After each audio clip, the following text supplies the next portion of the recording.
Good evening and welcome to the Coffeyville City Commission meeting for Tuesday, March 14th. Our invocation will be by Pastor Melvin Simpson of the First Church of God in Christ. Please stand for the invocation and remain standing for the Pledge of Allegiance to the American flag. Heavenly Father, God, we thank you for all your many blessings. We thank you, God, for allowing us to come to this place one more time. Tonight, Lord, as we pray, Lord, we ask you to bless our city, bless our county, bless our state, bless our nation, bless the citizens of Coffeyville tonight. Bless our commissioners and all our leaders tonight, and be with us, Lord. God, we need your blessings, and bless us, Lord. In Jesus' name we pray, amen. Amen. I pledge allegiance to the flag of the United States of America and to the republic for which it stands, one nation, under God, indivisible, with liberty and justice for all. Thank you, Pastor. Yes, sir. So the consent agenda, Coffeyville City Commission meetings for Tuesday, February 28, 2017, and 2017 appropriation ordinance number AO-17-05 in the amount of $1,410,552.06. Do we have any amendments or changes or questions regarding our consent agenda? Seeing no questions, I'll make a motion to approve. I'll second it. The motion was made by Mayor Bauer and seconded by Commissioner Taylor to approve the consent agenda as presented. Commissioner Martin. Aye. Mayor Bauer. Aye. Commissioner Taylor. Aye. Commissioner Williams. Aye. Moving into the public hearing, special presentation and proclamations. We have a presentation by the library. Katie Hill, Library Director, will present library annual report.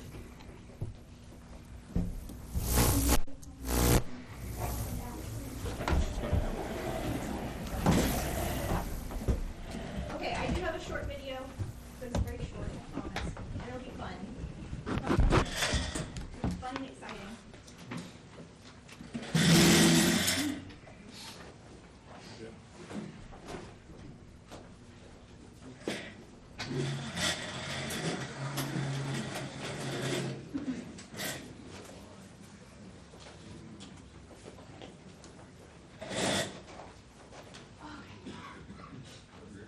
So this is just a video of the highlights of 2016 of the library, in case anybody was wondering.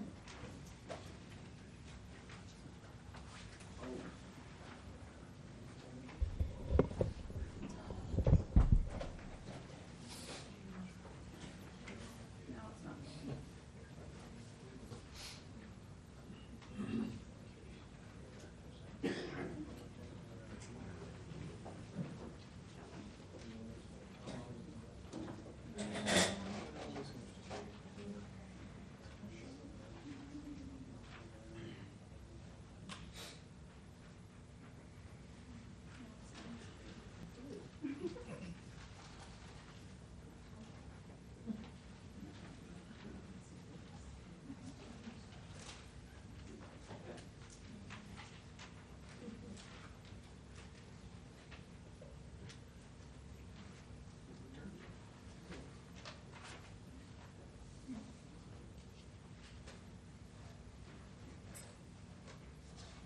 So it's not quite as exciting as I thought it was going to be.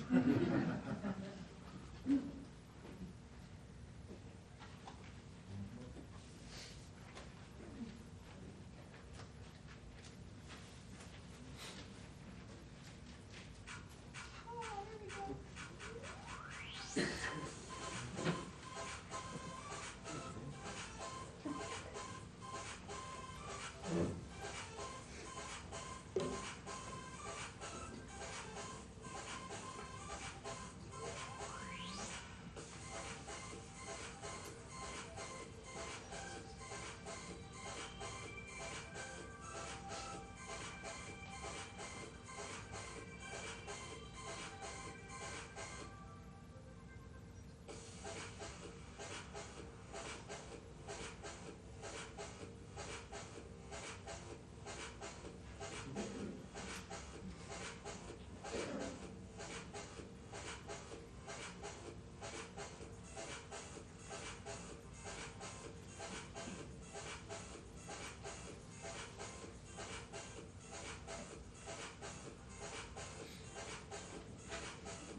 Okay, so that's the video.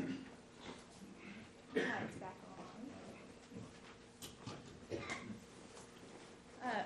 on. Yes, please. That way I can, don't have to spin around talking to everybody. See us?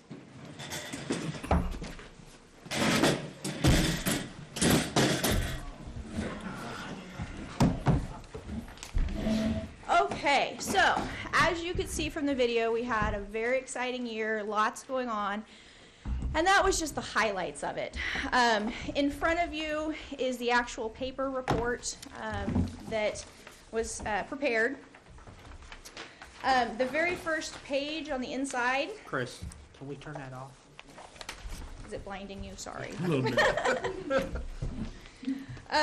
So the very first page on the inside are the statistics. And I know some people think that statistics are boring, but I think it really shows the value that the library provides to this community. So the very first number that you see there, 83,477. That is the number of people that we had walk in the door last year, which is just tremendous when you think about it. That's around 275, 280 people a day that are coming in to use the library. The little post-it note in the middle, 9.67 items. That is the average number of items checked out per citizen of Coffeyville. So basically we take all of the circulated items, the number, and divide that by the number of people that live in this community. Now, not everybody uses the library in this community. I'd like to change that, but based on the population, it would be 9.67 items. The other important number, 882 ebooks. That doesn't seem like a lot, but that's kind of a wonderful accomplishment for the library, because the year before we only had 400 downloads. So we doubled our number in 1 year. So I guess this is also an additional plug. We have free ebooks for people to download to their personal devices. It's a free service that we provide. So if you're interested in downloading ebooks or audiobooks to a tablet, a smartphone, what have you, come to the library. We'll show you how to do it. So they have to come into the library to do that? To set it up initially, yes. And you do have to have a Coffeyville Public Library card to get it set up. But after you get set up, you can do everything from home. The next number over to the right, the 15,275, that is the number of times that people used our public access computers. So we have 12 terminals for adult use. We have 4 for young adult teenagers, and then 3 for children in the library. These are open for anybody to use. You don't have to have a library card to use them. We do want you to have a library card to use them, but occasionally we get visitors that are visiting our community. For instance, when the home show was here the other weekend, we had a lot of people coming in, needing to check their email, print something off, but they're not from Coffeyville. So we give them a little guest pass and they get logged on and can do what they need to do. And then at the very bottom left, 93,447. That is the total number of items that we circulated in 2016. So that's also a wonderful number that we like to tell people. The other thing that I want to point out on the next page, where it says library saves citizens money. I know money is always a big topic for people, and really with that little paragraph, the biggest thing is the 1.5 million. That is the amount of money that the library saves the citizens of Coffeyville, meaning by them using the library to check items out for the programs that we offer, the computer and printing services, and any other service that we offer. If somebody had to go out and pay the money themselves for that service, it would have cost the citizens $1.5 million just in 2016. So that's a huge savings that we're able to provide the citizens. Summer reading was a big hit last year. As you can see, we had KC Wolf at our kickoff party because the theme was On Your Mark, Get Set, Read, which is kind of sports, athletics, healthy lifestyles. So we offered, all of our programs were geared towards that particular area. You can read that as you'd like. Community partnerships, we are obviously, we try really hard to partner with anybody and everybody in the community. And that just allows us to offer programs that we might not be able to offer because we lack the expertise or the resources. And so we're grateful for everybody in the community that have helped us. The next page, just the financials. It shows you how much money we brought in and how we spent it. Employee recognition, that was on the slideshow as well. We did have 2 employees who celebrated 30 years. That's a huge milestone, 30 years of service at the same place. Miss Cindy did end up retiring later that fall after we celebrated back in July. We were sad to see her go, but we're happy for her moving on with her retirement. That's all I wanted to show in the thing. The only other thing that I wanted to mention was we have added a new service last year that wasn't included in this, which I think is something that people should know about, which is mobile printing. A lot of people come to the library to print things because they don't have a printer at home, but now we also offer mobile printing. So if you have a picture or a document on your phone that you just need to print off, there's no reason for you to have to log into our computer to do it. You can send it directly from your phone or your laptop or tablet or whatever. The other important thing with that is you can send that from anywhere. You don't have to be at the library to do that. You can send it from home. It will stay on our server for 2 hours, giving you time to come to the library and print it off. So it's a little hinky, not the easiest system to use, but it still allows us to do that, which we were not previously able to do that. And then the final thing is, and that's also not mentioned in here, is our MiFi devices. I talked about this last year, but I want to mention it again because it's still just the amount of people that use these devices doesn't stop. The MiFi devices are the little boxes that give you access to the internet at home, so a patron can check it out and have free Wi-Fi signal at home. You get it for a week at a time, unlimited data. We started that with a grant and have continued it on, and we still have over 40 people on the waiting list for that, for 7 devices. It's been so successful that Oklahoma State and the University of Texas are actually doing a study on how libraries can impact their community in offering such a service, and we have been one of the standout successes of this program. So, I mean, that's just great recognition nationally for our library, and so I thought that that's important to mention. So. That's all I had. I was going to try and keep it short. I fibbed to Kendall. It was a little bit longer than I told him. But are there any questions? I don't have any questions, but when I took the tour with you, I learned a lot. I'm not a regular patron of the library, so what they offer is, I think, a great thing. You saw the kids playing and having a good time with the summer program, and I just, had I known that all that was there, I think I would have had my children more involved with the public library. So, well, I and encourage it. Yeah, it's easy to show how wonderful we are with pictures of kids, because who doesn't like happy pictures of kids? Right. But we do offer so much more. Yep. But it's kind of hard to sit there and promote the more boring things that we do. But that's why you get to see my pretty face every once in a while. So, okay. Very nice, Katie. Thank you. Thank you. Katie.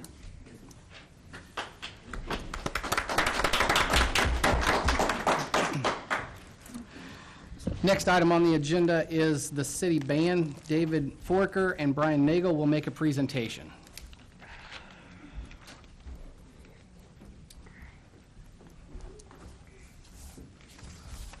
Thank you.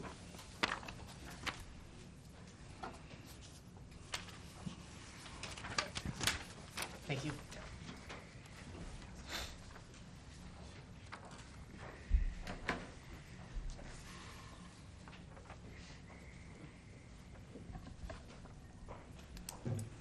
Hello, Brian Nagel, 703 West 8th Street. I'm the current band director for 7th through 12th grade bands at Coffeyville USD 445, and I also share the co-conductorship of the City Municipal Band here in Coffeyville. I have lived in Coffeyville for 3 years, and it never ceases to amaze me every year I see the arts being cherished, being celebrated in Coffeyville, and it's really something to brag about, let me tell you. And coming to you today, I had some things I wanted to prepare for you on behalf of the City Band, and something that I want to share information about for those that don't necessarily understand or have gotten to see the City Band perform. The CMB, or the municipal band, is something really special to behold. Now it's 121st year. They've been painting the summer sky for the area citizens for many decades now. It has a collection of local musicians who gather each week to rehearse and then perform a free outdoor concert, multiple concerts throughout the summer season, and also during parades for the Fair and Rodeo and Christmas Parade. The visitors always have a great rapport with the band. They get up, they dance, they clap. It's such a great marriage between the arts and the community. Just a few facts about the City Band. Like I said, 121 years. It started in 1896. Not very many municipal bands from the East Coast where I come from. I was shocked that we have a City Band that has that type of history to it. It's pretty remarkable, not to mention the concert band and its inception wasn't really getting popular in the United States till about the 1920s, 1930s when it was mainstream. That was about the time when school districts were starting to have actual concert bands. And so this is remarkable. Great history for Coffeyville. Talking about the number of membership, the band has ranged from 20 members up until 45 members.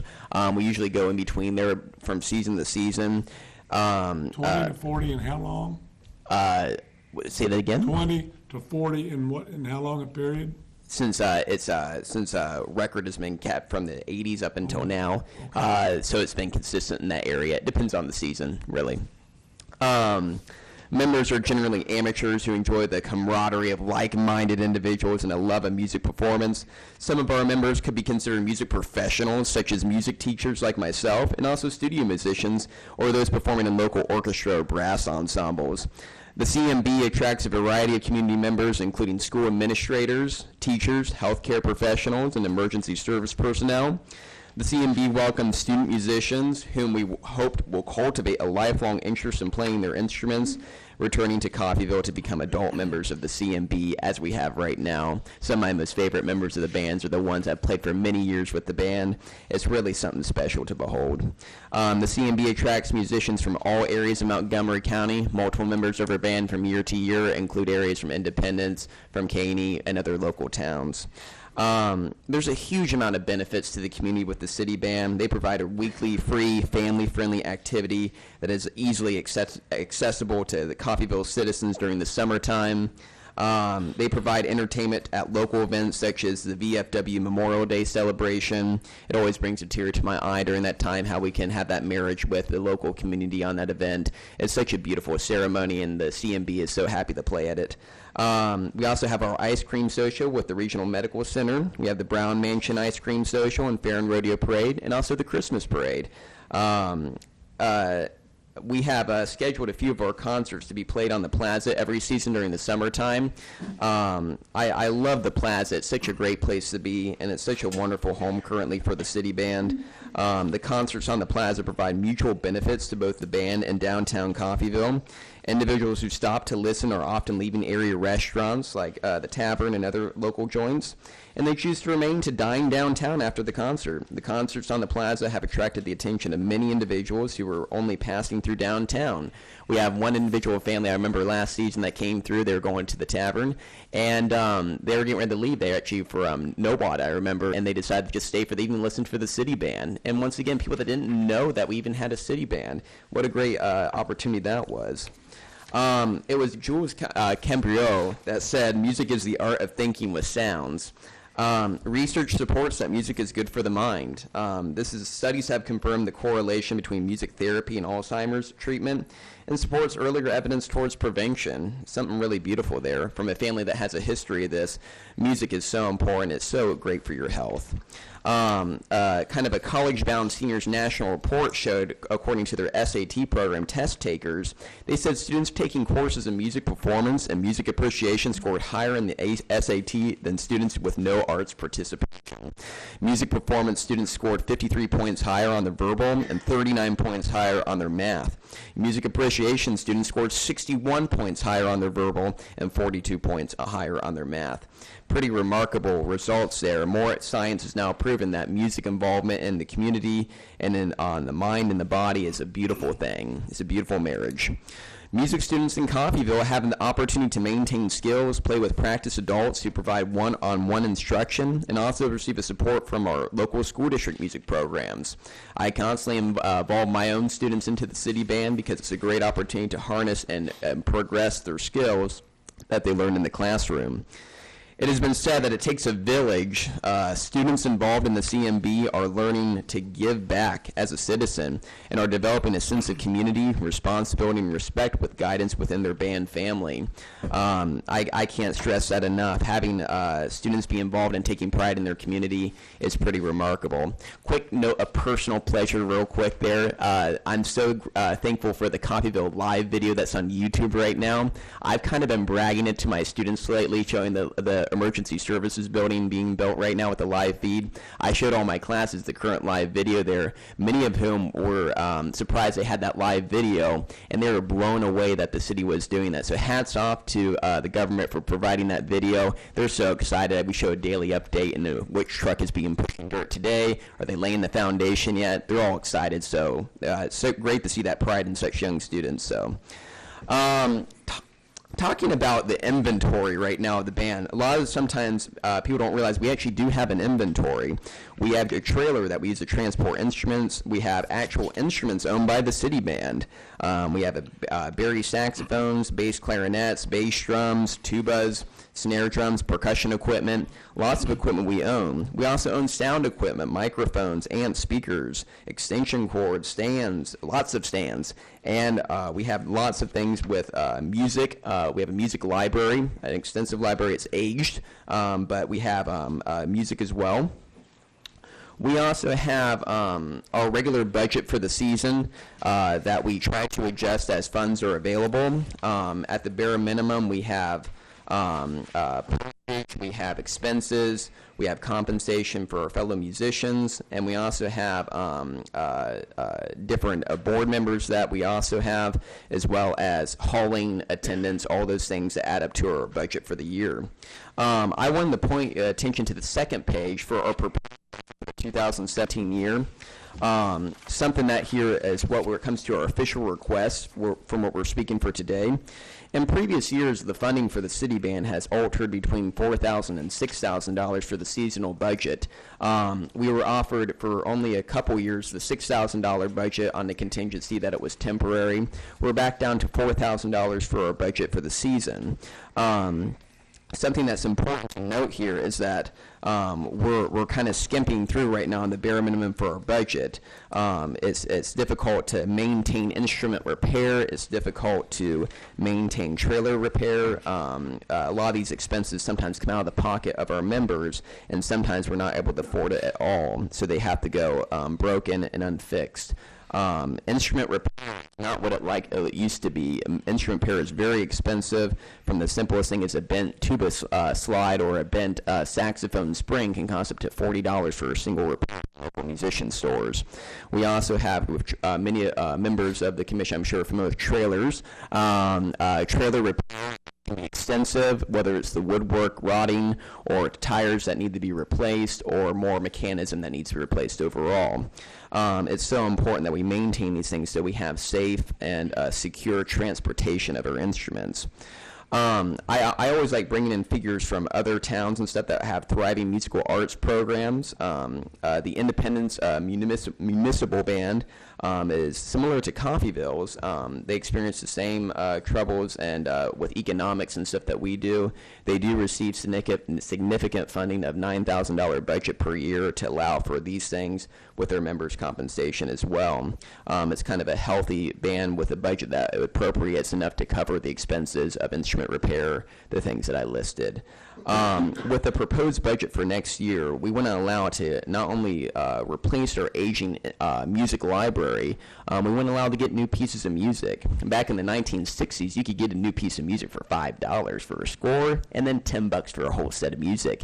It's a little more expensive nowadays because of inflation and printing costs. It can range from $45 to up to $90 a piece of music, so it has increased significantly. We want to make sure that we're adjusting for inflation. We want to compensate members of the band that are from other area towns, compensate for traveling costs. We want to make sure that members of the band are given their stipends as well, and that they're covered for perfect attendance as well. We want to make sure that everybody that does their due share of expenses and traveling and also commitment to the band, that they're compensated for the efforts. The municipal band has a rich tradition and history, and we want to respect the members that try very, very hard to make it a fantastic program. Once again, the city band's official request on their $4,000 seasonal budget from last year, we are asking for a $2,000 increase in order to maintain a $6,000 budget per season. It is imperative to increase funding to allow for yearly instrument repairs, trailer maintenance, new music purchasing, and continue growing the CMB to be competitive with other municipal bands, inflation, and maintain a healthy concert schedule. The CMB believes that our town needs to invest in the arts to stay competitive with the cultural and family center of Kansas. At this time, I yield for questions. I think you've pretty well covered it as far as I'm concerned. And I like your presentation, very well put together. Thank you. I have a couple questions, if you don't mind. Oh, sure. How many people are in the Coffeyville City Band? Membership currently is 28 members. Out of those 28 members, how many people are students? Currently, if I'm correct, we have about 9 students.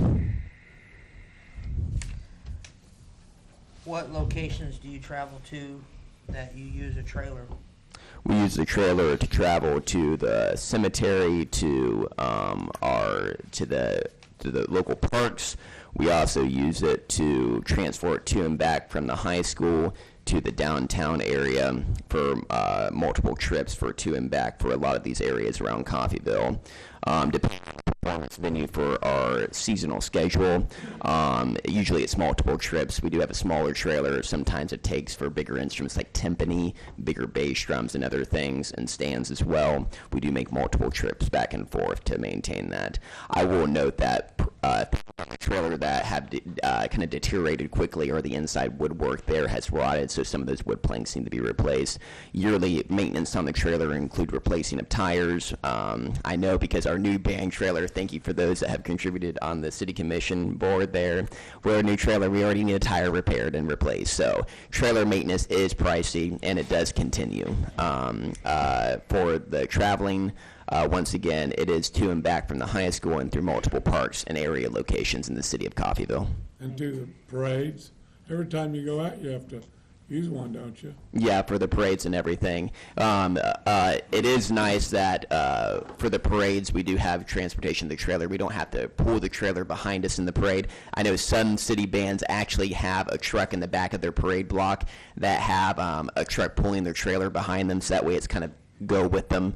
But we're very thankful for a nice trailer that has the city band play on, so that's always wonderful. So, yep. So you have one trailer or two? We have one trailer. Yep. So, okay. Oh, yes, please. Going forward, in 2013, your budget was $7,498, and that was the city band funding, was $7,498. You said that this year you are planning to, let's see, the new music was $300? Yep. Okay. So how much new music did you buy in 2013? What I'm getting at here is that, I mean, are you purchasing new music every single year? Yeah, a lot of these expenses are out of pocket. We have members of the band who are very kind, and they put things out of pocket for the city band's library, which is owned by the city of Coffeyville. And it's really remarkable. We want new music, and unfortunately, music publishing costs are through the roof because of those costs involved in. Like I said, back in the 1960s, you could get a whole band score and sheets of music for about $5 to $10, depending on what it was, and up to $15 for the more expensive scores. Now it's more like $45 to $65, up to $95 for the equated expenses. So, Okay, and the 200 is, it says here for board members, what's that? board members meet regularly throughout the year. It's for covering transportation costs and the compensation of their knowledge and abilities to meet in those meetings, to provide scheduling for all their planning that goes into each season. Just a couple, where Go do you ahead. meet at? Here, local? So yes, they meet locally. Yes. So you get paid to drive from your house in Coffeyville to a board meeting of the Coffeyville Municipal Band. How much do you get paid to drive there? Is it, The compensation for each season is $40 per board member. We maintain 5 board members on the city band's board. They meet, like I said, they have 1-hour meetings a couple times a year. I'd have to look into that, how many meetings they have per year.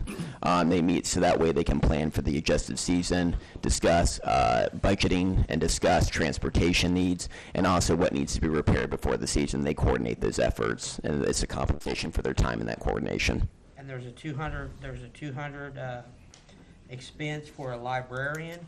Yes. On your 2017 proposed budget, what's the librarian? Librarian has a $200 stipend for their work for organizing music. With band music, just for those that don't know, band music has many, many, many different parts to it. It's important when maintaining the library, just like when you order a book, you want to make sure that the pages aren't bent, none of the pages are frayed. The organization of it needs to be put back in the order, score order as we call it in the band world. We need to make sure that someone's keeping these things organized. It's kind of the equivalent of a football team, and they have a bunch of gear that they have every day. Well, you have a football team manager to maintain that gear and to make sure it's not being lost, making sure that it's being taken good care of, making sure that it's being properly stored. And without that, you'd have chaos on the football team every year. Where's all of our equipment at? Why isn't this stuff where it should be? And with a librarian, with so much music nowadays, I think our current city band library, we have 146 different in our library right now. It's probably valued over $5,000 in its current value. Like I said, many of the pieces we have are incomplete or out of print because they've been aged, they've been not properly taken care of. With our current library and our current management system, it's nothing but professional. We're maintaining a steady library and buying what we can with our current budget. And the band manager, $400 for the band manager. Who's the band manager? Our current band manager is Tony Frazier. Okay, and that entire 400, so he plays in the band, He is a member of the band, proud member. and he also is the band manager, so he gets paid $400, and then he gets paid a stipend to show up each time, Yes, as a playing member of the band. and then he gets an extra $20 to be there every single time. Correct, perfect attendance. So, I will interject immediately, though. The band manager, any rightful total overall, if you will, of an organization, kind of like a CEO, they're there to maintain, to continue to progress. They're the visionary. They're there to make sure everything's running smoothly. They coordinate. They also lead the board meetings as well. They also make sure, in the case for Mr. Frazier, he's really the behind-the-scenes guy that's hard to acknowledge because everything's running so smoothly. He does countless hours of work making sure that selecting pieces, making sure that all needs are met for the city band. If there's any complaints, he's the guy that we make sure that he's taking care of business as always. It's much like a CEO of a company. And once again, all of our city band members have tremendous respect for him. It's kind of a position that, like I said, it's behind the scenes work that really add up for him. And that's obviously the compensation for the time and energy spent into that effort. okay, one more question. Did I ask you about trailer hauling? No, you have not yet. Go ahead. And there's what's $200 for trailer hauling? We have a member of the band that's kind enough to transport the trailer with his truck, and that's to and from all of our events back and forth between the high school and the downtown area and the other events that I mentioned earlier.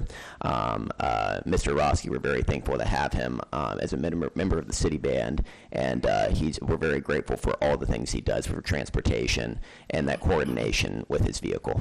So he gets $200 to haul the trailer from downtown to wherever you guys meet.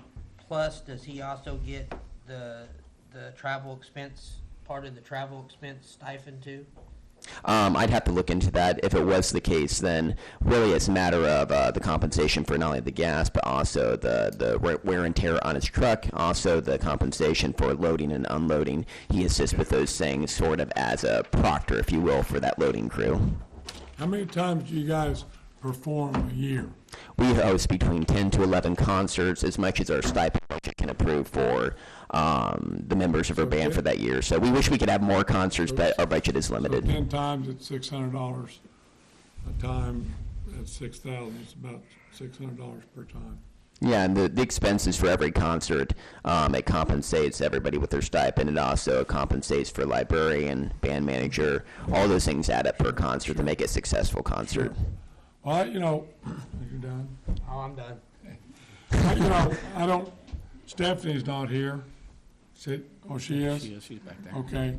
Well, I guess I need to know, I mean, it seemed like a reasonable price. I know a lot of work goes into it. You don't get much for $6,000 when you put something together. The question is, do we have the money? And if we do, I'm for it, okay? But I don't know how we are on cash flow. I guess that's the question. Can we increase things like this? Of course, we'd love to, you know. And obviously, you guys are working hard, Brian, and I've seen it, you know, a little bit involved in it, not much, but how are we that way? I mean, is that the question?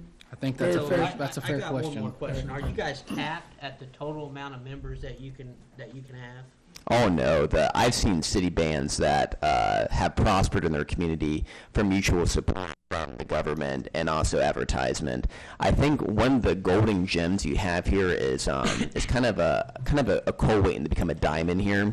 Like I said, I can only make so many people in my administration, and also many people in the community know me as Mr. Progress, because I wouldn't keep on pushing for things to support the arts.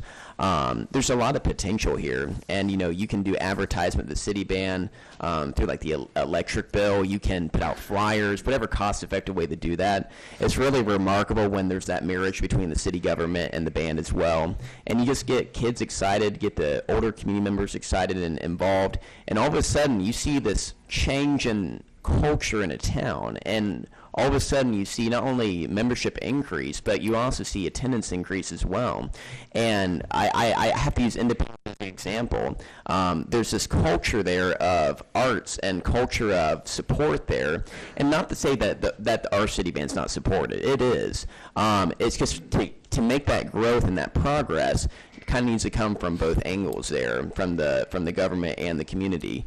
And when that marriage happens, well, the communities thrive in that diversity and that culture. You go to any prosperous community, there's a thriving arts culture. I mean, I've been all up through the East Coast there, up in New England, and some of these city bands, one city band I got to play in as a guest artist, 100 members in it, similar town to Coffeyville there, but it was a remarkable experience. There was a thriving culture. It was almost like it was rejuvenating to see that, and for students and families to have something to do and be a part of, it was beautiful. It really was, and that's my vision for Coffeyville, to have that marriage and that celebration of the arts, because when kids can have something to do, older generations have something to do, they can be mentors to younger kids. That is just beautiful in its own self. I mean, we want to see mentors mentor, and we want to see students learn. That's the end game goal here for that community support. So.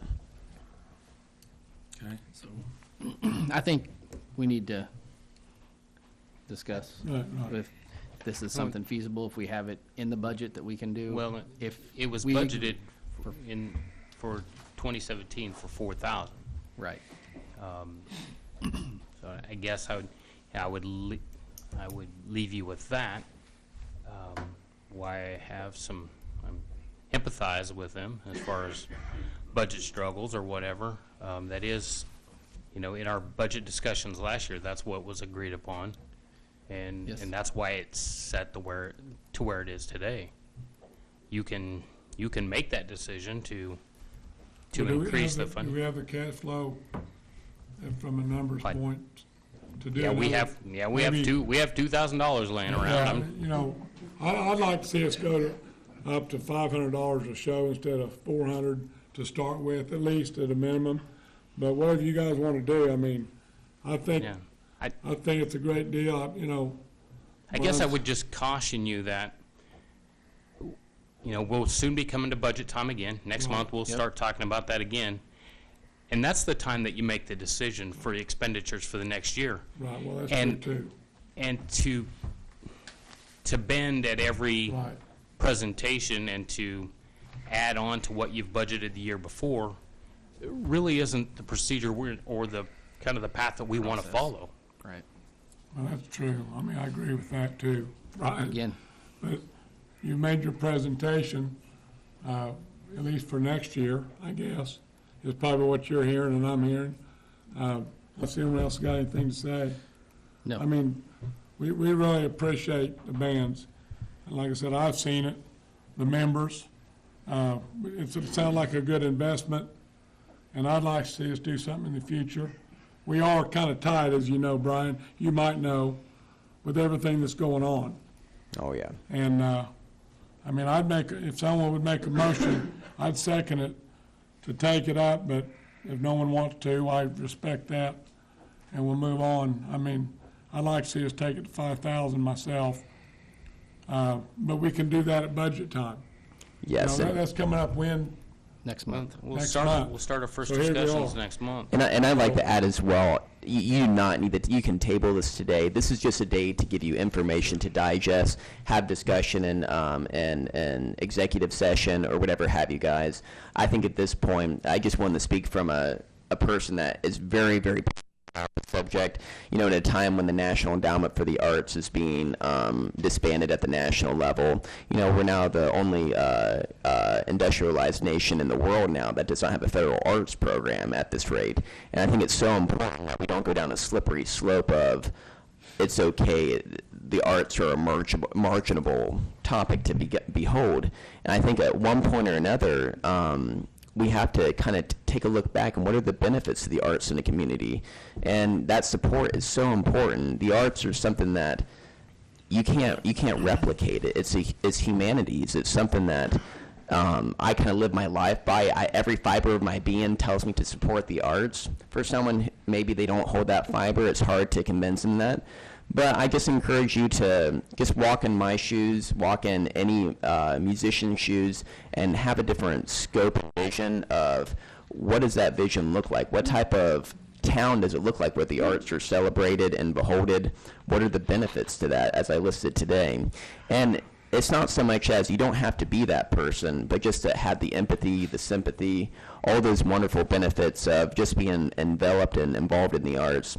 Many of you have family members involved in the arts, and I think every time you see it, it's nothing but positive and wonderful in every way that we like to think it is. So, like I said, I can indulge more questions in the future. I'd be happy to attend another meeting if there's follow-up questions involved. But as always, we're just here to support the arts and support our community. So, Brian, could I get a clarification on Go.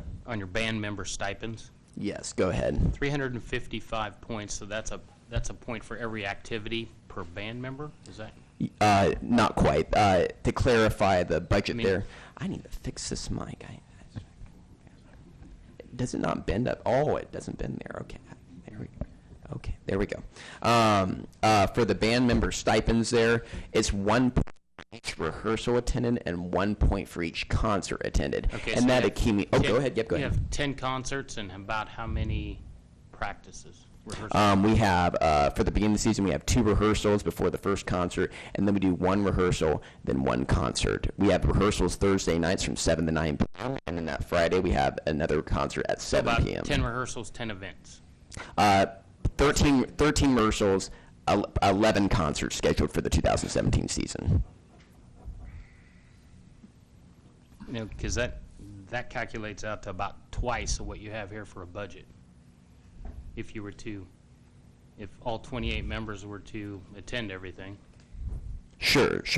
I think it comes down to, we would adjust the stipend to appropriate to the budget. So if the budget was granted at $6,000, we would have to adjust the stipend to match that budget. If we get more members, it'd have to be a smaller stipend. As we get more members, we have to say, what do we have registered for this upcoming season?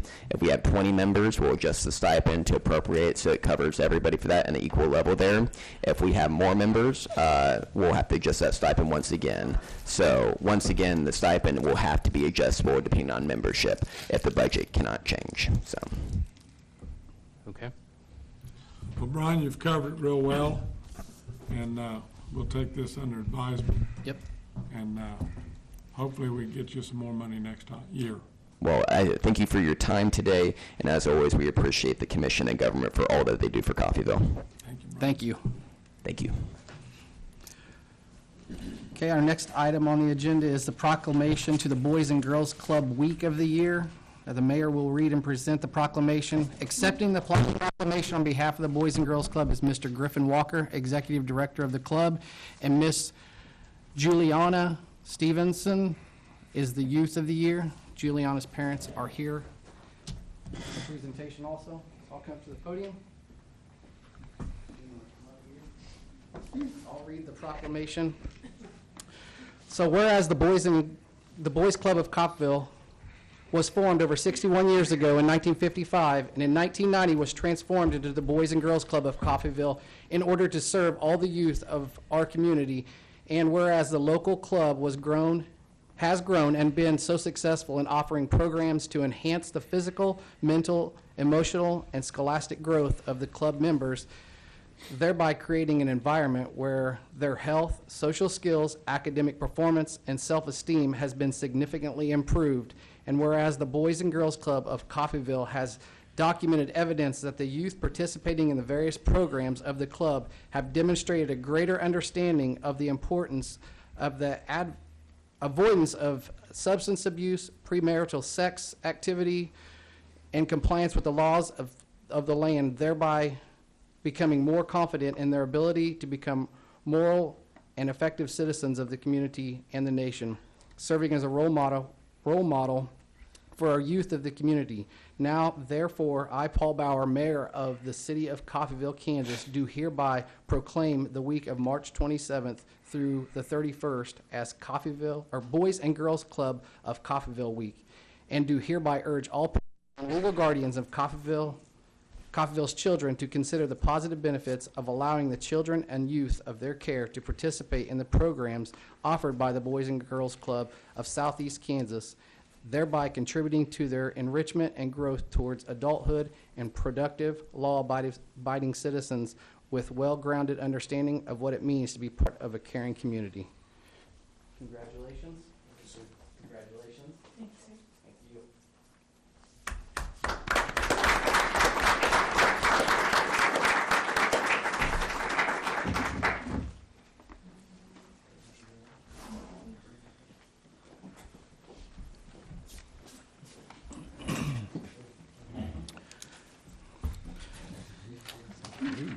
Juliana, would you come to the mic for a minute? Would you tell us about yourself?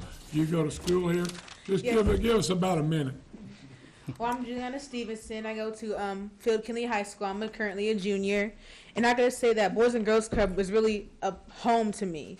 During the 2007 flood, I just turned 7, like the week of the flood, and it destroyed my home completely, took away everything from me. But when I went to the Boys and Girls Club that following school year, I was really uncomfortable, and I was really upset due to the loss of the flood. But when I entered that program, I found a family. While Mr. Walker himself, on my birthday, he even gave me a little toy that I still have in my closet. So I feel that security thanks to the club. And I made many friends in the club, and I've learned so many things. It helped tutor me throughout school, so now I'm one of the top 30 in my class. I have a 3.7 GPA because of them. I feel that the Boys and Girls Club in my community itself has really improved me as myself as a person to represent my community and be happy in it. And because of them, I do like participate at the library. As you know, I write my books on my own. I really enjoy talking to little kids. Like recently, I did a community project with the little kids where I read a book to them that I wrote, and it made me feel really proud to get that 20 smileys from the kindergarten class. So I want to thank Boys and Girls Club in my community for helping me to be a positive person in my life. Thank you. Thank you very much. That's very good.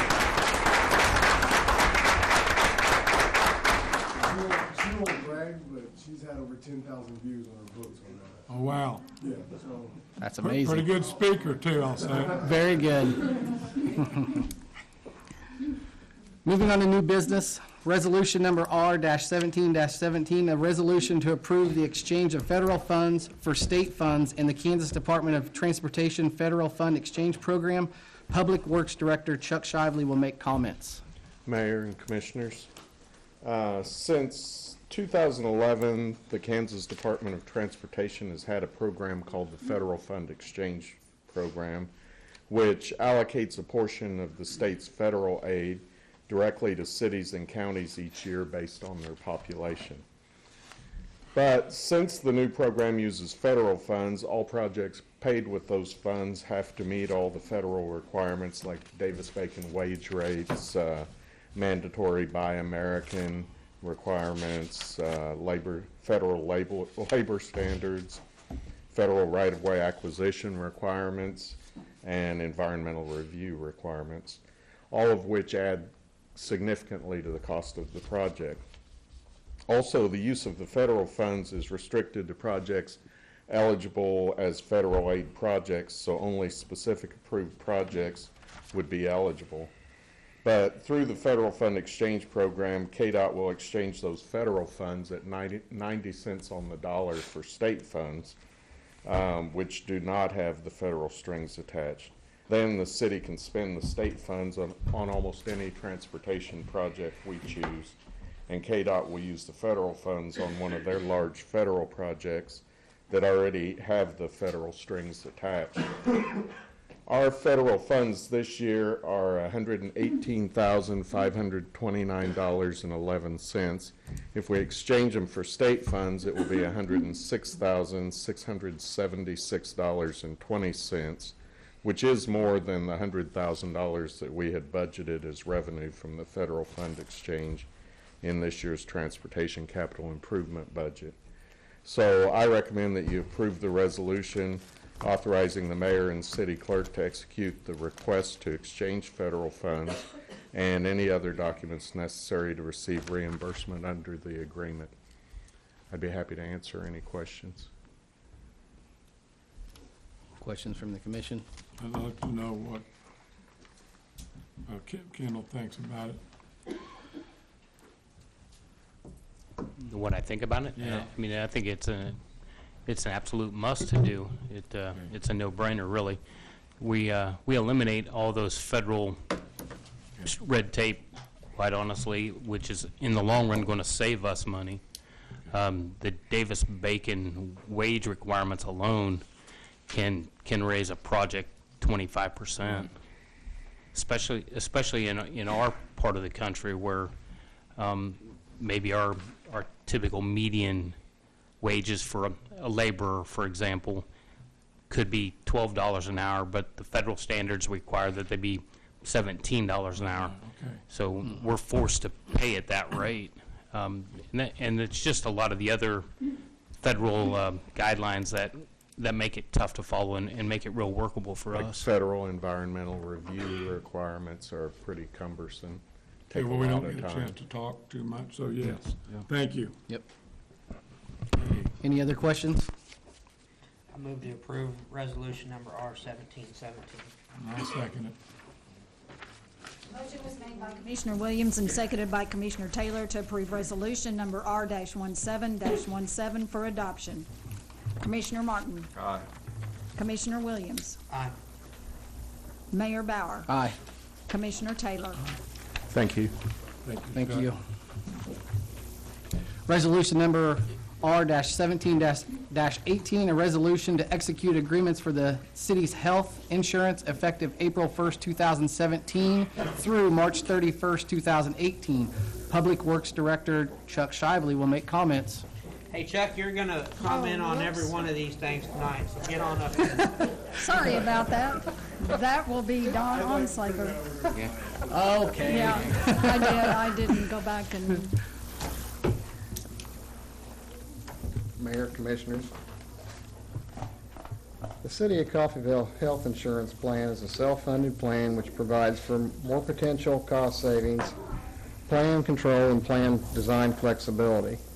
The plan is funded by deposits made into the city's Risk Management Fund 350 by the city and the amount negotiated with the city's bargaining units, as well as monthly premiums paid by each of the participating employees. Self-funded plans differ from fully funded insurance plans, and that in plan years where claim expenditures are less than the city employees' contribution, the plans get to retain those extra funds and carry that forward into the next plan year to help offset the cost increases. With a fully funded plan, the insurance carrier collects all the premiums, and if the plan has a good year, the insurance carrier benefits from those remaining dollars. As a result, the self-funding the city's carryover balance in the reserve fund is estimated to be $371,392 will be the March 31st, 2017. In a self-funded plan, the fixed costs for purchase of stop-loss coverage and administration fees are the only opportunity to pursue competitive pricing for service. The claims paid by the plan reflect the employee's actual medical claim costs and represent the largest part of the plan costs. The city's health insurance committee used benefit health advisors to quote the fixed cost coverage through 7 different carriers. Based on the quotes received, we are proposing to continue with UME, the lowest bidder, as our stop-loss carrier for the up-and-coming year. The plan design for the up-and-coming year will continue to be through Aetna Network with co-insurance in the amounts of $2,500, $5,000 for use of CRMC and local providers in the 67337 zip code, and $3,000 and single, $6,000 family for the out-of-network providers. Prescription co-pays of $20, $40, and $55, with specialty drug co-pays increasing to $75, and the continuing requiring special drugs to be through mail order program after one local refill. And continue the dental plan with Delta Dental as self-funded insurance or self-insured plan. The proposals with these plan design changes result in an unfunded balance of $122,524.61. The City of Coffeyville Health Insurance policy covers city employees, city retirees if they choose, and COBRA eligible employees or dependents if they choose. The retirees and COBRA eligible pay at 100% of the premium for those participating in the city's plan.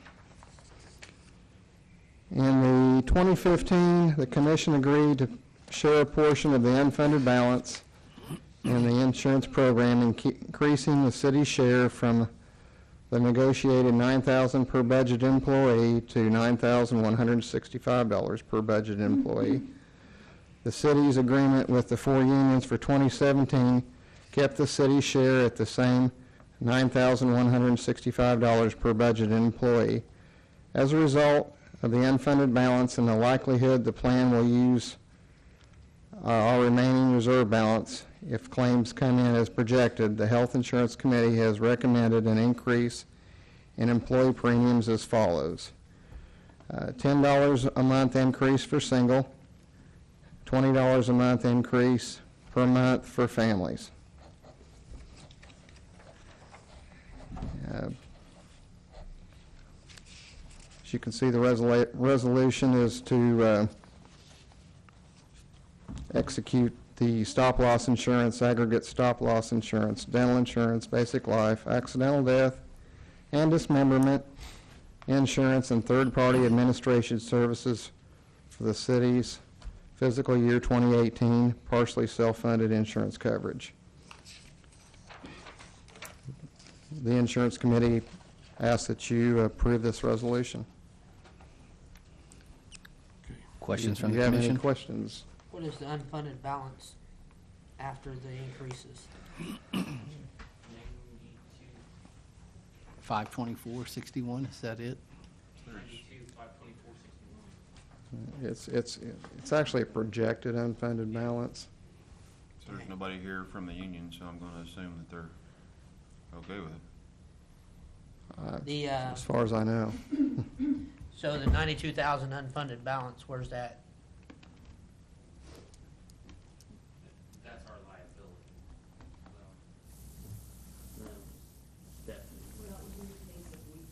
If we hit the maximum expenditure.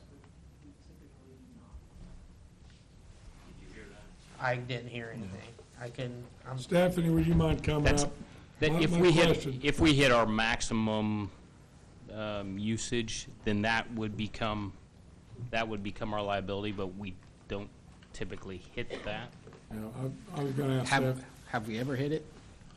I was gonna ask Stephanie to talk about that. That I I'm don't sure she know. Yeah. knows, or Dawn probably knows too, but I mean, this is a big deal. We might as well talk about it for a couple minutes so we understand, because I don't claim to understand too much about it. And just what can you tell us? And I didn't know if Marilyn wanted to talk. We pay Marilyn as our HR girl. She might have something to say. We're all ears while we're here for this hour every 2 weeks, so we'd like to hear a little something about it. Okay. As far as the unfunded balances, those are projected balances. Those are what the insurance companies tell us that, you know, this is what your maximum expenditures could be for your plan year. And What- we use those numbers to project what our unfunded balance would be. We typically do not hit those. I don't know that we've ever hit our maximum expenditure numbers. So what, the last 2, 3, in history, what's our history? Tell us more about that. What is it usually come in, average or about, or? I believe for this plan year, they told us around 2.1 million. We're coming in about 1.9. Okay, So, and that's pretty typical for our plan. okay. My only And that's what's allowed us to have that carryover balance that we calculate in there each year as well. My only other question is the insurance committee of the various staff members and employees of the city have been involved with this situation, the research and what have you from the very beginning on this go-around, is that correct? Yes. Which, in the past, that hasn't always been the case, am I correct? For the most part, we've had. I think except there for a was short one- period of time, we've had, I've been on the committee over 20 years. And for the most part, they've always met, and we've tried to work through the issues if there are any on a given year. Costs go up every year. Generally, like she said, generally, when they project, they look at like 3 years worth of data, and they're always high, but they're gonna quote us on the side of caution. And we always are under what their projection is. That's how we're able to have the fund to offset the costs on the next year. I don't have any more questions. Any other questions? I move to approve resolution number R17-18. I'll second. Motion was made by Commissioner Williams and seconded by Mayor Bauer to approve resolution number R-17-18 for adoption. Commissioner Taylor. Aye. Commissioner Martin. Aye. Commissioner Williams. Aye. Mayor Bauer. Aye. Resolution number R-17-19, a resolution to amend the fiscal year 2017-2018 membership and economic development service agreement with the Montgomery County Action Council. Kendall Francis will make comments. Mayor and Commissioners, about 2 months ago, we executed a service agreement with Montgomery County Action Council for a 2-year service agreement. In reviewing that document, there was just a small snippet of a paragraph where the wording was, antiquated and just didn't lend itself to a good working relationship with MAC. And so, they approached us about being able to change that, and I agreed that would be a good idea. And it's reflected in your packet, page 2 of the agreement, item 6. You'll see the item's been red letters and struck.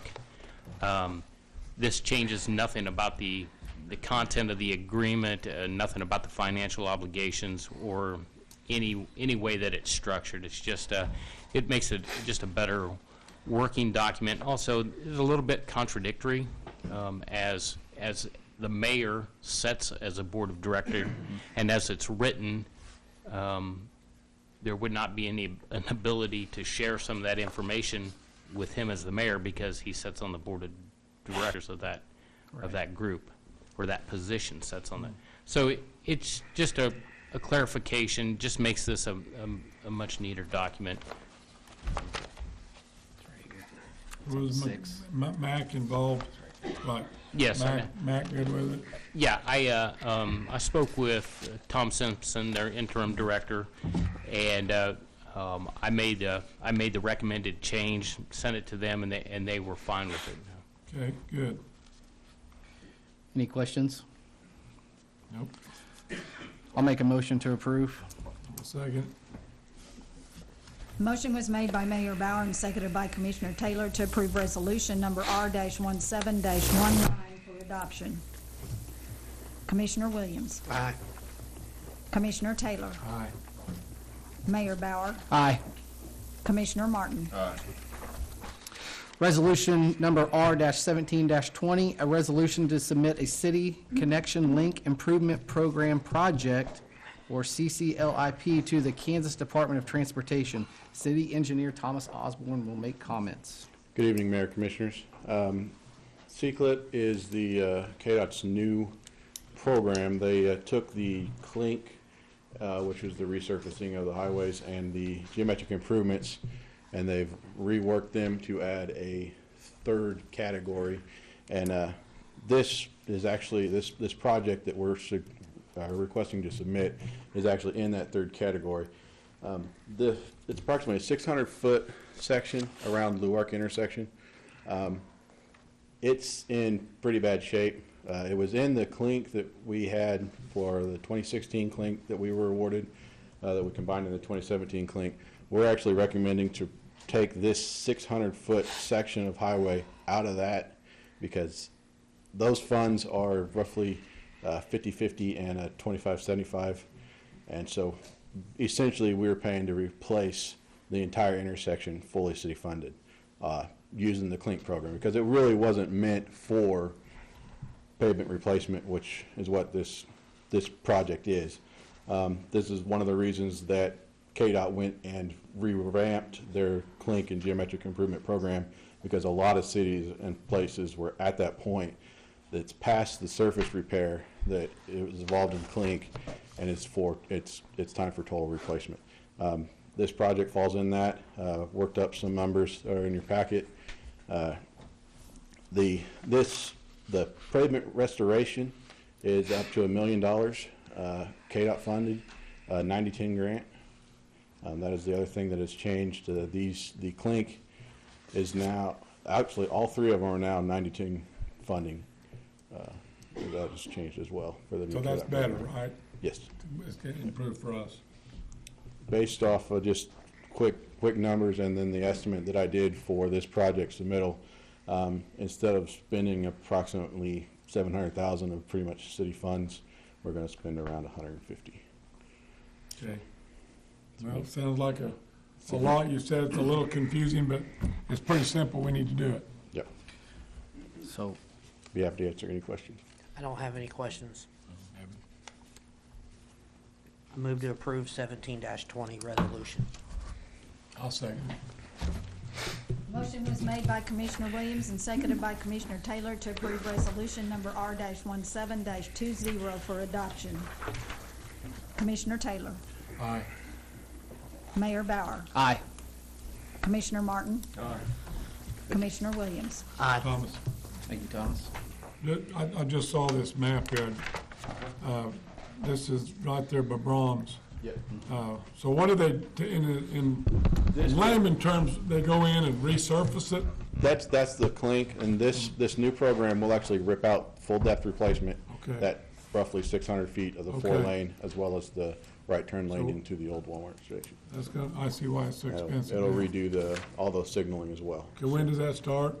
So the people know?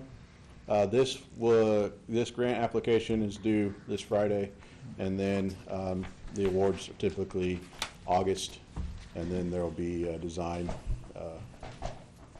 we'll go out for design. So it looks like they'll do maybe one side, eastbound or westbound. Yeah, you'd. Shut it down and make it two lane. Yep, you'd do it half at a time in order to. I got it. continue Thanks, traffic. Thomas. Appreciate your hard work on that.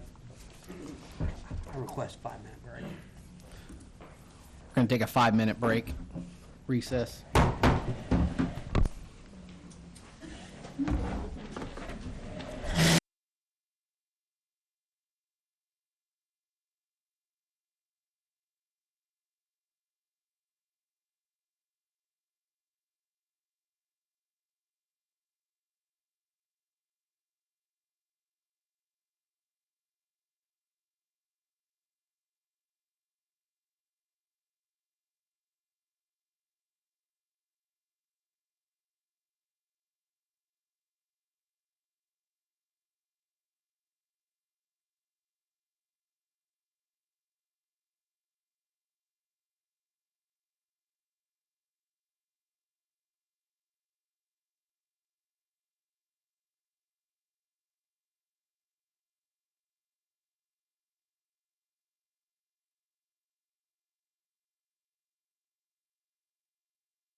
I'll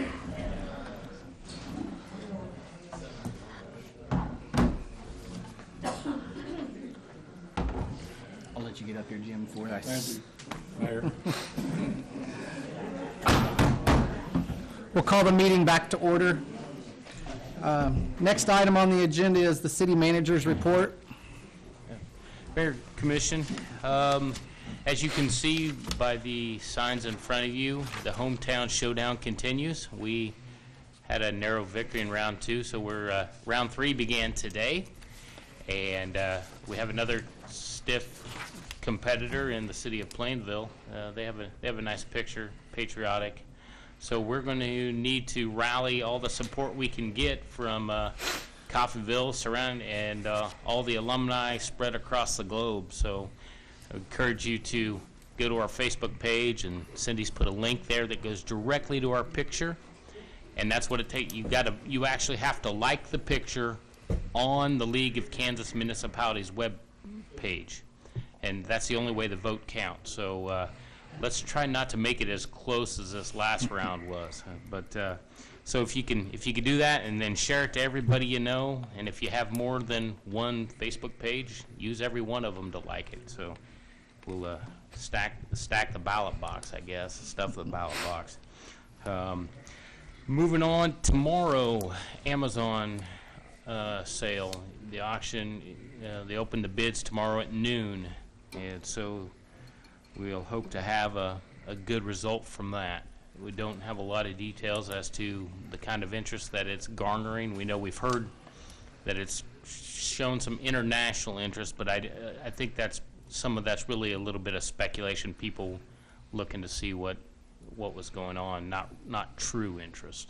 But So do we know if that's an absolute sale?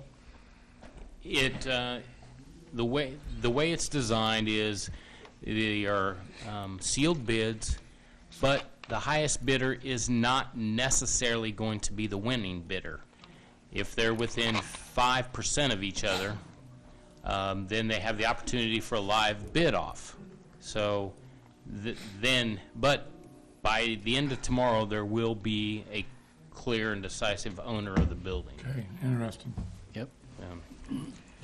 But I would caution you, that owner could be the bank as well. I mean, they still have a lien on the property, and I'm sure will look to cover their own interests. So if nobody bids, let's say, Right. the bank defaults then. Yeah, I mean, it is a bankruptcy scenario, so. Okay. But we're cautiously optimistic about that. And just to clarify, because people think this, Amazon does not own that. Amazon does not own the building. It is owned by a family trust Yes. that has went into bankruptcy. Amazon did not default on the building. There's a lot No, of they had a things that lease. They had a lease I'm on the just building. making sure everybody Right. understands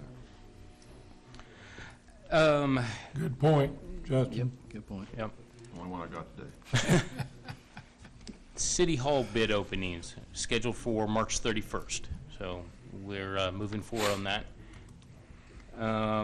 Our new generation, just a reminder that the ribbon cutting and open house is Thursday, March 30th at 11 a.m. We sent out some invitations electronically, and it's our understanding that some of the data, depending on what kind of computer system or whatever, when it opened, left off some of the information, most notably the time, but it is Thursday, March 30th at 11 a.m. That'll be the ribbon cutting. Then we'll be giving tours for the entirety of the day. People want to come out and take a look at the facility, and odds are that we will be running sometime during that day. I mean, so be able to witness that as well. I need to call your attention to some information that's in the back of your packet. The Kansas Public Water Supply System Capacity Survey is in there, and this is something that we do for KDHE every 3 years, and and KDHE asks that the governing body be able to view that information so that they are aware of what is going on with their system, and so we're making that available to you. So if you've had a chance to look at it, or if you have a chance, and have questions, if you direct those to me, I'd be happy to answer questions as they come up for you. But just help to keep you updated on our water system. So, a lot of good information in it. And then we alluded to this earlier, budget will be starting. We're cranking up on the staff level now. We have scheduled a pre-budget meeting with staff and the commission for Tuesday, April 18th at 6 o'clock. It'll be at the conference room at City Hall. And of course, things are still a little bit in flux with the budget this year. We are now under the tax lid as it stands currently. And there are a couple of pieces of legislation that will be introduced Thursday that may or may not affect this year's budget. One is to change the mandatory vote to a protest petition, and there's also going to be legislation introduced to completely repeal the tax lid. Now, whether or not they'll have enough traction to get through both chambers and override a veto or potential veto, I'm not sure, but it continues to be in flux. Stephanie and I will be going to some training next month. They haven't even released the new budget documents yet. I mean, people are still unsure quite of what will be happening. So this year's budget will be, a little bit of a learning curve and maybe a little bit more challenging, but nothing that we can't handle.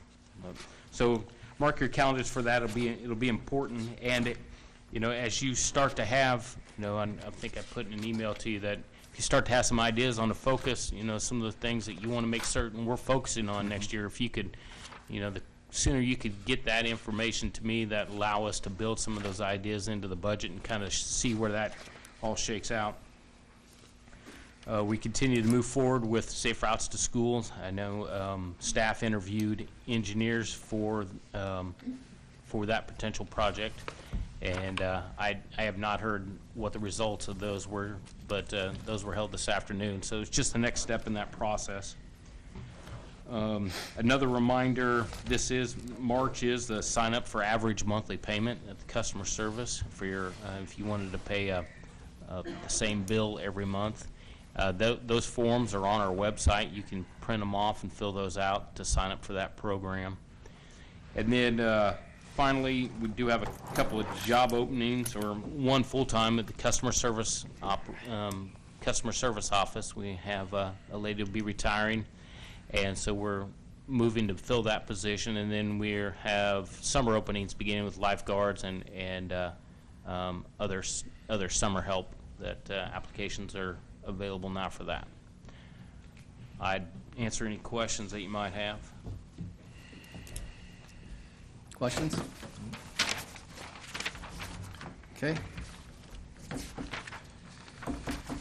So at this point, we'll move into the comments from the public. The public is free to comment on items not listed on the agenda. Please address comments to the commission as a body and be mindful of others who may also wish to speak by limiting your comments to 3 minutes. I guess we have no comments. Moving on to the next item under comments is comments from the commissioners and staff. Would you like to start with staff or with commissioners? We do have at least one staff comment. We can take comment from staff first.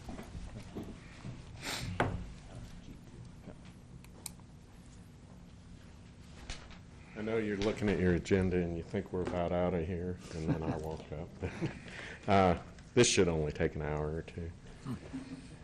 It's time for us to begin looking at where we're going to do a CDBG grant application this year.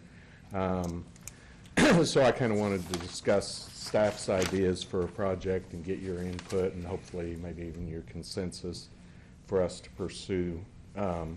We looked at 3 possible areas to do a street project similar to what we did on 9th Street with our previous grants.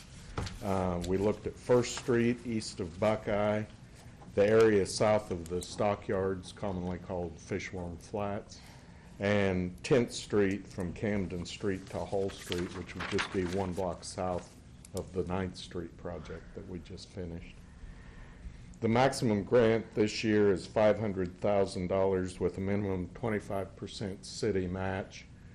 50% city match gets the maximum points in rating the applications.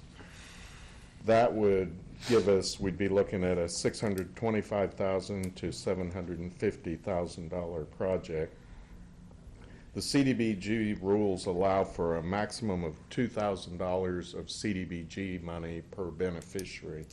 The beneficiaries are the people that actually live on the streets that are being redone. So far, for the maximum grant, we would need 250 people living in the project area. Chuck, just, and I'm sorry to interrupt you, but could you repeat those target areas again? Okay, the first one would be First Street east of Buckeye. And How far east? We haven't determined what this money will do at this point. but Okay, all right. Probably in the Central Street area, I would say. Okay, what's the second? It would be down in the area south of the stockyards called Fishworm Flats. Okay, and the And then third? the third one is 10th Street from Camden Street to Buckeye or Hall, just one block south of the project we just finished on 9th Street.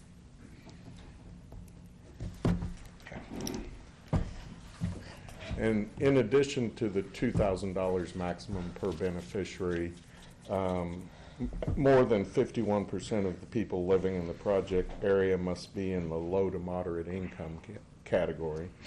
No matter which project we choose to pursue, we'll have to do a door-to-door survey to determine if the area meets the 51% LMI and the $2,000 per beneficiary cap.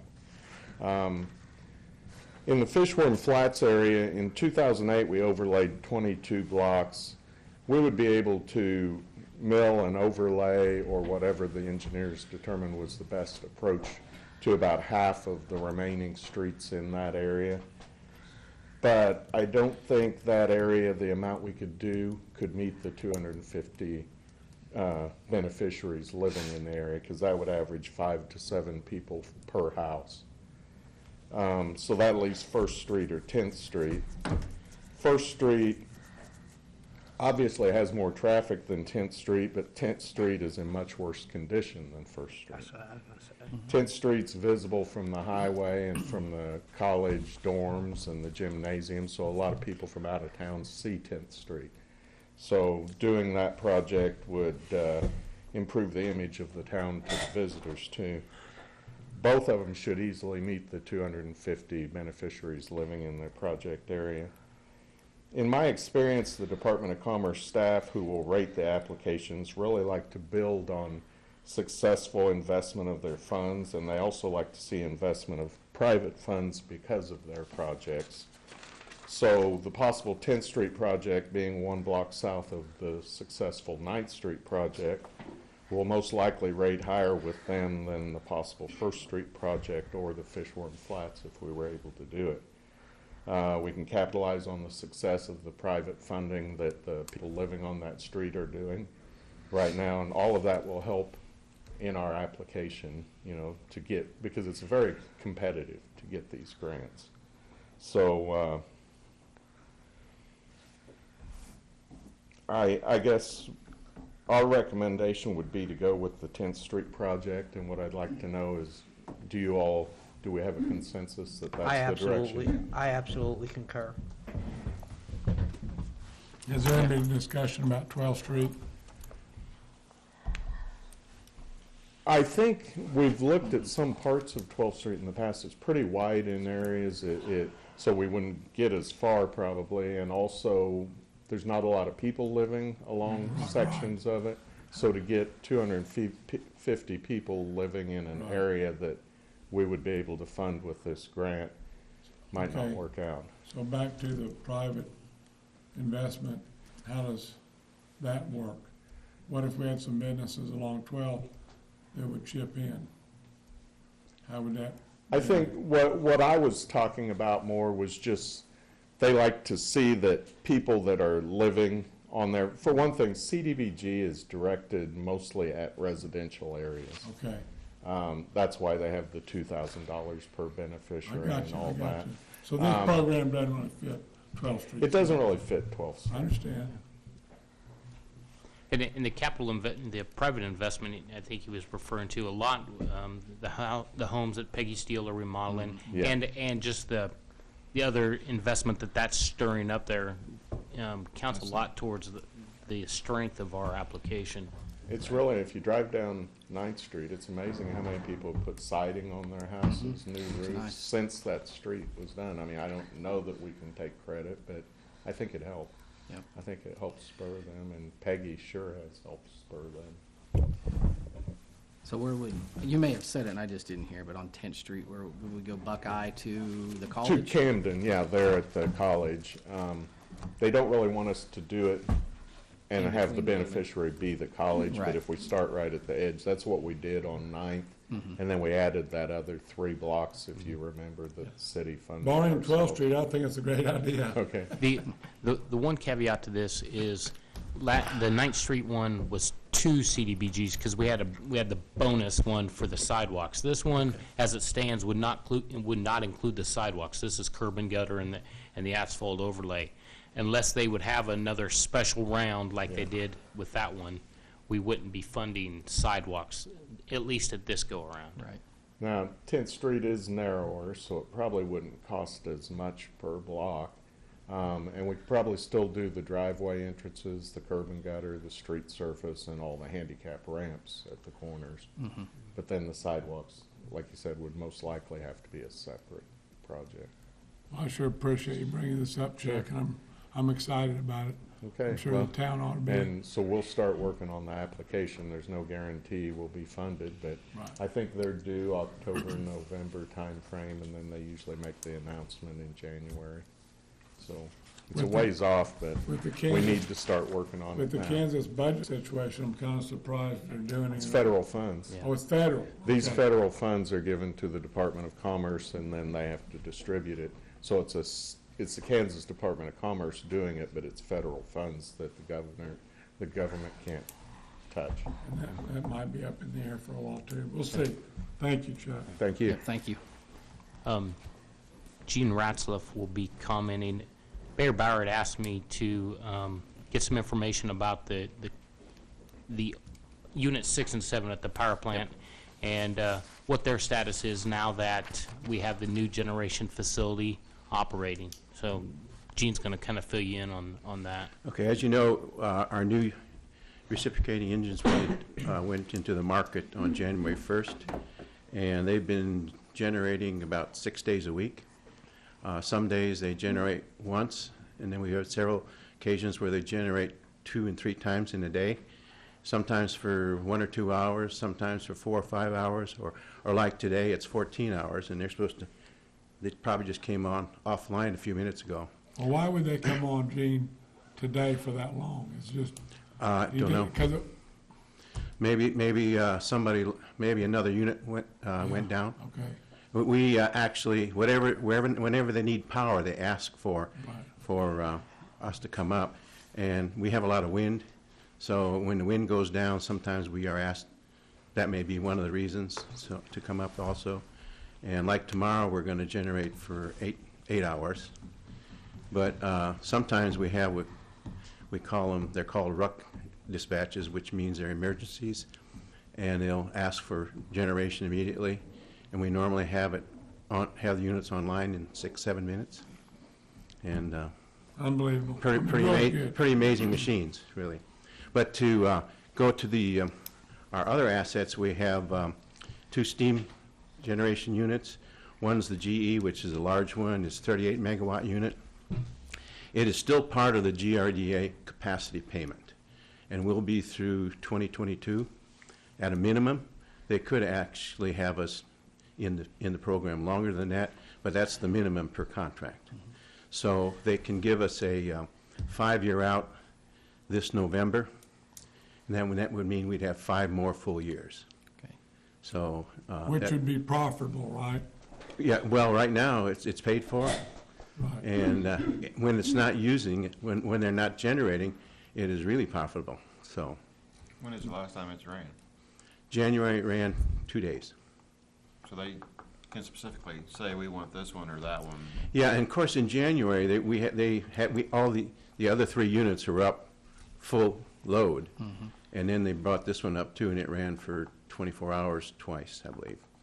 And they do that once in a while, just see if it runs. No, what it is, they needed the power that day. So it was cold, and I don't know, they're probably, maybe there were some units down someplace, or it could have been a transmission line that was out, that was undergoing repair or something, and they had to shift the load to another transmission line, which could affect where we need the power, where it has to come from. And Unit 6 is no longer in the capacity payment program, and it's not retired. We have the asset, and it still works. So we are working with KMU to maybe be able to put that in the market ourselves with their help. And that might take a while to do that. We've also, at a meeting at GRDA about a month ago, they mentioned to me that they have put in their capacity requirements for the summer.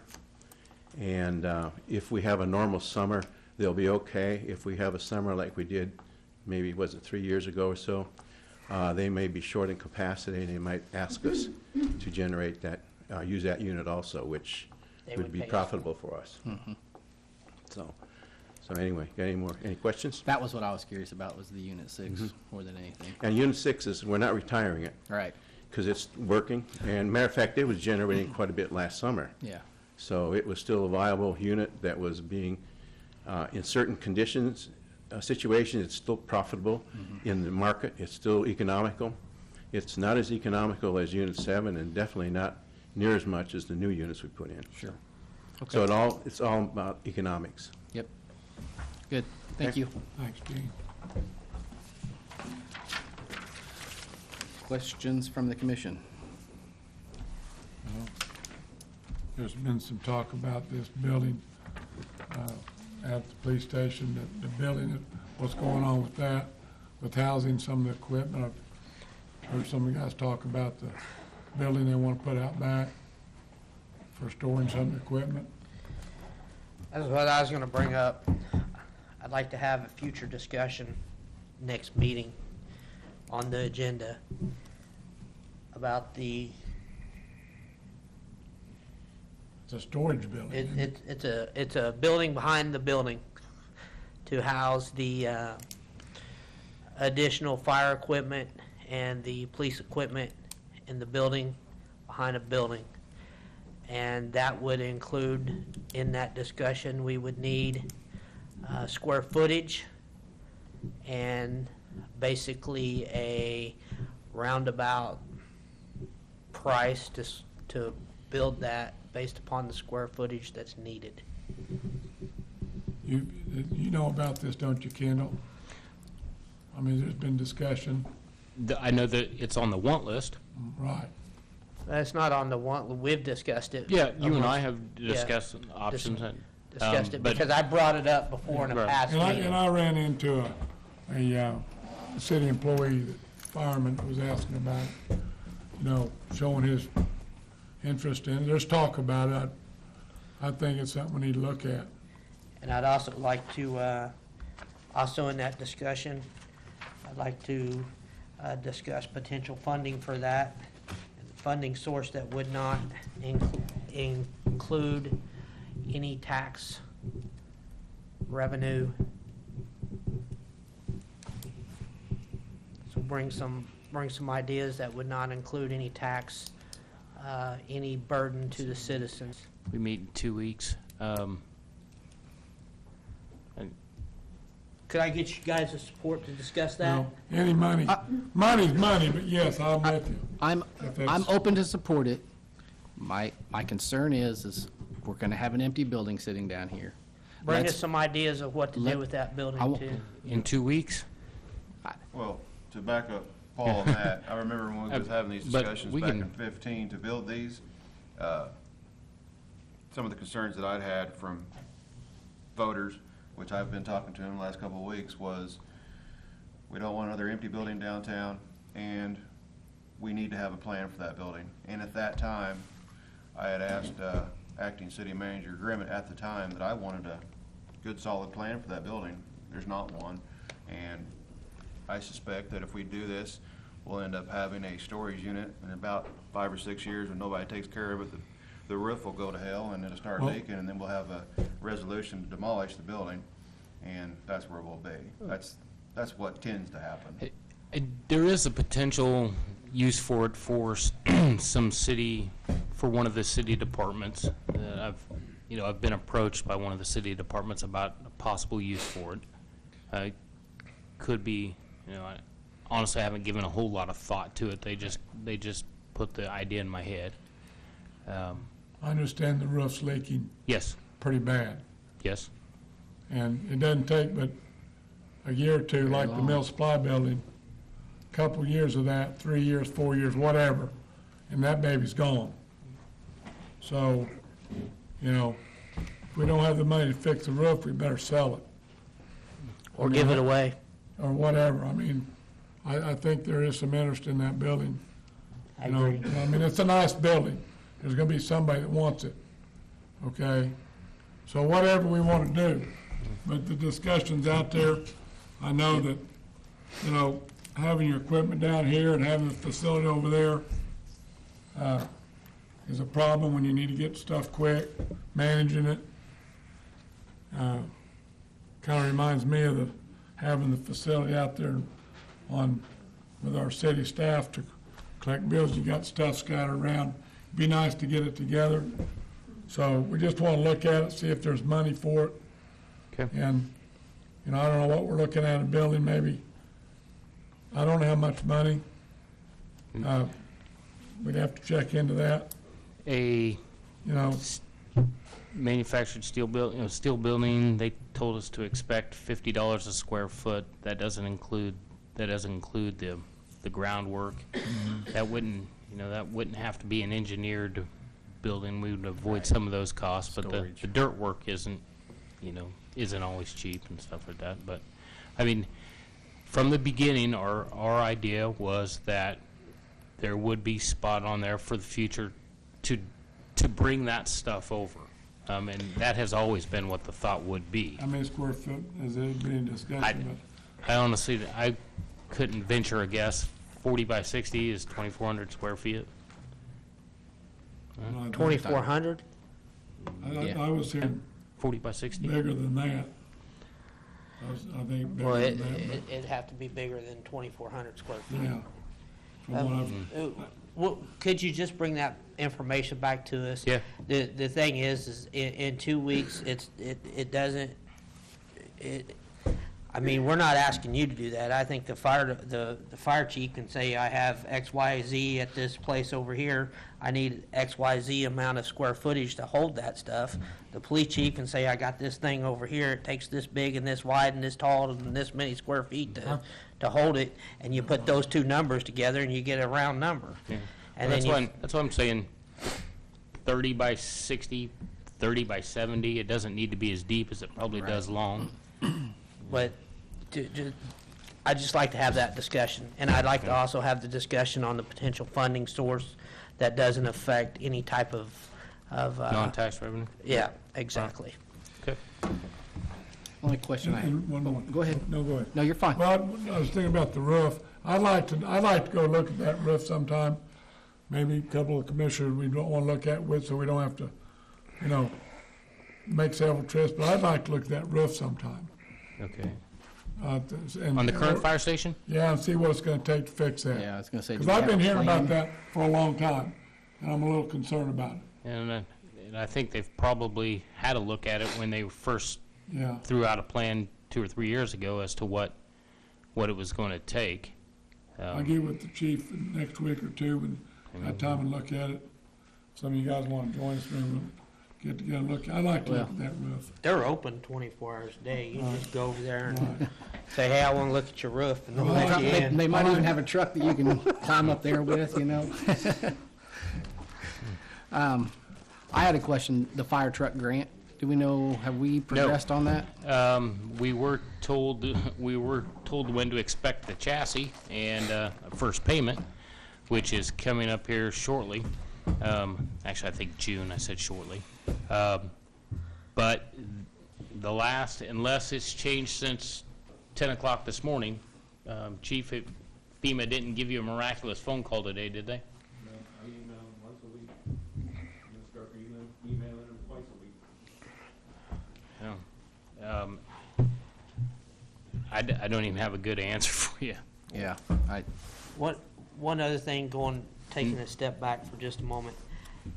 When we discuss this issue in 2 weeks, I'd like to have some personnel here from fire chief, police chief, to tell us the reasons why it is beneficial, or what are the reasons why it is necessary to have all that equipment in one place. I want someone to tell me why it's essential that we do that. Okay.